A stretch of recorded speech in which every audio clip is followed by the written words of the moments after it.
తాజా 30 drugs case దెబ్బకు Hyderabad image తీవ్రంగా డ్యామేజ్ అవుతోంది. చాలా కాలంగా ఈ నగరంలో డ్రగ్స్ అమ్మకాలు జరుగుతున్నాయన్న విషయం పోలీస్ డిపార్ట్మెంట్కు బాగా తెలుసు. అప్పుడప్పుడు కొందరిని అరెస్ట్ చేయడం, వదిలేయడం కూడా జరుగుతూ వస్తోంది. నిజంగా డ్రగ్స్ సరఫరాను అరికట్టాలంటే పోలీసులకు పెద్ద పని కాదు.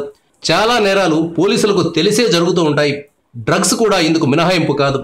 ఈ విషయాన్ని ఆంధ్ర డీజీపీ సాంబశివరావు స్వయంగా అంగీకరించారు.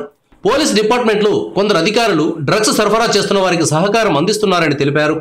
ఈ ప్రశ్నకు అకున్ సబర్వాల్ కూడా సమాధానం చెప్పి తీరాలి. సినిమా వాళ్ళను రోజుకు 10 నుంచి 12 గంటలు విచారించడం బాగానే ఉంది. దోషులు ఎంతటి వారైనా వదిలిపెట్టాల్సిన పని లేదు. కానీ అదే సమయంలో ఇంటి దొంగల సంగతిపై సబర్వాల్ సమాధానం చెప్పి తీరాలి. మనం ఎక్సైజ్ డిపార్ట్మెంట్ మేము కలిపి చేస్తున్నాం. వెరీ సూన్ మొన్న కాకినాడలో కూడా జస్ట్ ఒక in the name of tablets లాగా అమ్మటం, సో ఈ మధ్యన హైదరాబాద్లో కెల్విన్ గ్యాంగ్ అంటాం, ఇవన్నీ కూడా చూస్తుంటే ఏంటంటే ఒక పరిధి దాటిపోయి ఇది విస్తరించింది. దాన్ని ఎటువంటి పరిస్థితులు ఆపాల్సిన అవసరం ఉంది. కంప్లైంట్స్ అంటే మనం ఎప్పుడు పట్టుకుంటూనే ఉంటాం. కాకపోతే దురదృష్టకరమైన విషయం ఏంటంటే ఇందులో ఈ ట్రాన్స్పోర్టేషన్లో అఫీషియల్స్ కూడా ఉంటున్నారు కొంతమంది, ఇంక్లూడింగ్ పోలీస్ ఆఫీసర్స్. అందుకని మేము we are very serious about that. Irrespective of the rank we are arresting them, we are suspending them.